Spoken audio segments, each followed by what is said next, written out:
Okay guys, what would you like to watch on TV? How about we watch SpongeBob Squarepants?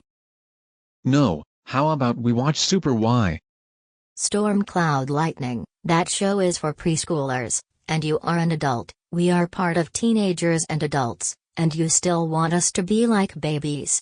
I agree with your wife. You are 43 years old, and do you remember the time when you threw a tantrum over wanting to watch other kids' shows like Tiny One's Transportation Service? I want to watch Super Y. I want to watch Super Y. I want to watch Super Y. I want to watch Super Y. I want to watch Super Y. Wah.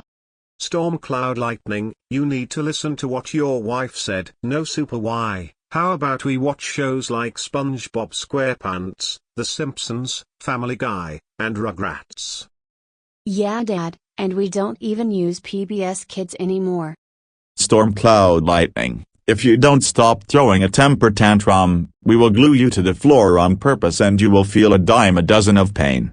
But Super Y is one of my favorite shows, guys. Please, Chico, Clark, Rainbow Thunder, please let me watch the show or I will send you to the BND of Doom. Stormcloud Lightning, we and Rainbow Thunder have told you for the last time, no Super WHY. We told you, you had to watch TV14 and TVM-rated shows, not TVY and other childish shows. That's it, Stormcloud Lightning, the troublemaking daredevil cat. You will get a spanking. Please don't do it. I'm sorry. I will watch SpongeBob SquarePants. Too bad, a spanking is a spanking. Enjoy this.